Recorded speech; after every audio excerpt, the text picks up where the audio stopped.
Hello दोस्तों, आज के इस वीडियो में हम बात करने वाले हैं कि क्या म्यूचुअल फंड में इन्वेस्टमेंट करना आपके लिए एक सही ऑप्शन रहेगा या नहीं। तो ज़्यादा देरी ना करते हुए आइए शुरू करते हैं आज का वीडियो। तो सबसे पहले म्यूचुअल फंड के बारे में हम एक बेसिक डिटेल्स और ओवरव्यू जान लेते हैं कि म्यूचुअल फंड कैसे काम करता है। मान लीजिए कि आपको MRF का एक शेयर खरीदना है। अब आप गूगल करके देखोगे कि MRF की एक शेयर की वैल्यू क्या है, तो MRF की एक शेयर की वैल्यू अराउंड 70,000 रुपीज़ से भी ज़्यादा है। तो अगर आप अकेले इस शेयर को अगर ख़रीदने के लिए जाओगे तो ये आपको काफ़ी महंगा पड़ेगा। पर अगर आप म्यूचुअल फंड हाउसेस के थ्रू अपनी इन्वेस्टमेंट करते हो तो आप MRF के शेयर को आसानी से खरीद पाओगे। और वो कैसे? क्योंकि म्यूचुअल फंड हाउसेस हमारे जैसे ही और लोगों को इकट्ठा करता है और उनसे छोटी छोटी अमाउंट लेके उस शेयर को खरीद लेता है, और उस शेयर को खरीदने के बाद उसके यूनिट्स उस डिस्ट्रीब्यूशन में अच्छी तरह से और इक्वली बांट देता है।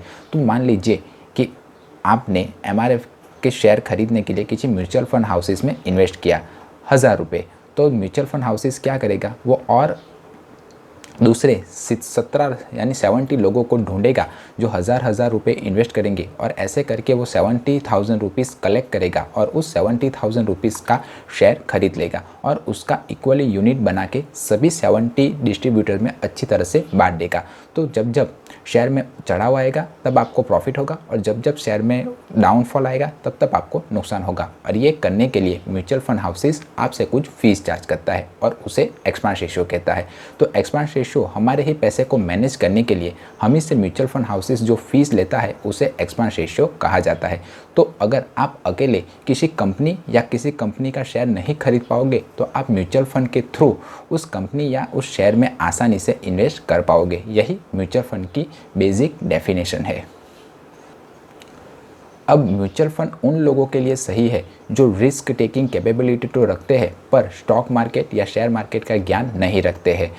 तो आप म्यूचुअल फंड के थ्रू भी स्टॉक मार्केट या शेयर मार्केट में आसानी से निवेश कर पाओगे। बस आपको इक्विटी म्यूचुअल फंड में अपनी अमाउंट को निवेश करना है। तो जिस किसी भी व्यक्ति को शेयर मार्केट की नॉलेज नहीं है तो वो अगर म्यूचुअल फंड के थ्रू इक्विटी म्यूचुअल फंड को लेके अगर शेयर मार्केट में लॉन्ग टर्म के लिए अगर निवेश करता है तो उसे लॉन्ग टर्म में अच्छा खासा प्रॉफिट मिलेगा ही मिलेगा।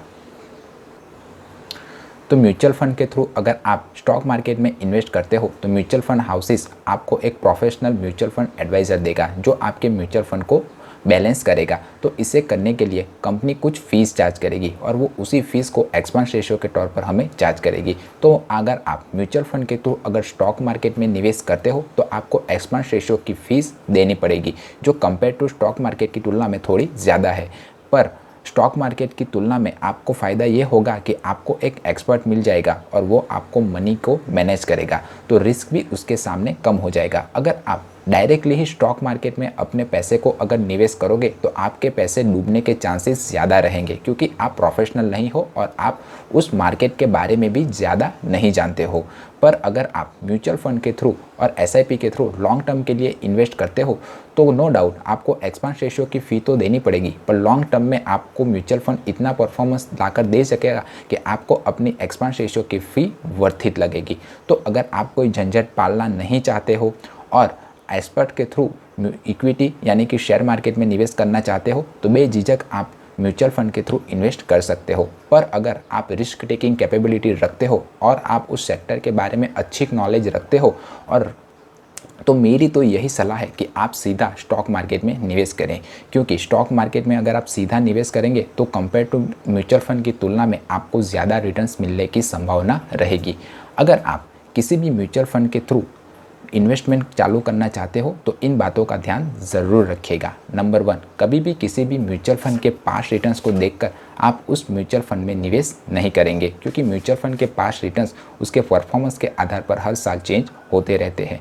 नंबर 2, हर 6 महीने में अपने म्यूचुअल फंड की कैटेगरी एवरेज को आप चेक करते रहोगे। अगर आपका म्यूचुअल फंड अपने कैटेगरी एवरेज से अगर अच्छा परफॉर्म कर रहा है तब आप उस म्यूचुअल फंड में इन्वेस्टेड रह सकते हो, वरना जितना जल्दी हो सके उतना जल्दी आप उस म्यूचुअल फंड से बाहर निकल जाइए। नंबर 3, हमेशा डायरेक्ट प्लान के थ्रू ही अपने म्यूचुअल फंड में निवेश करें। अगर आपने मेरा डायरेक्ट वर्सेस रेगुलर प्लान का वीडियो नहीं देखा हुआ है तो इस वीडियो के ख़त्म होने के बाद मैं उसे एंड कार्ड में लगा दूंगा, उसे जाकर आप ज़रूर देखिएगा। और इस वीडियो को अंत तक देखने के लिए धन्यवाद। और इस वीडियो को ख़त्म होने के बाद जो एंड कार्ड में वीडियो आएगा आप उसे भी जाकर ज़रूर देखिएगा, क्योंकि आपके नॉलेज में थोड़ी वृद्धि ही होगी। मेरा वीडियो पसंद आया है तो वीडियो को लाइक कीजिएगा और चैनल को सब्सक्राइब कीजिएगा। मिलते हैं अगले वीडियो में। जय हिंद।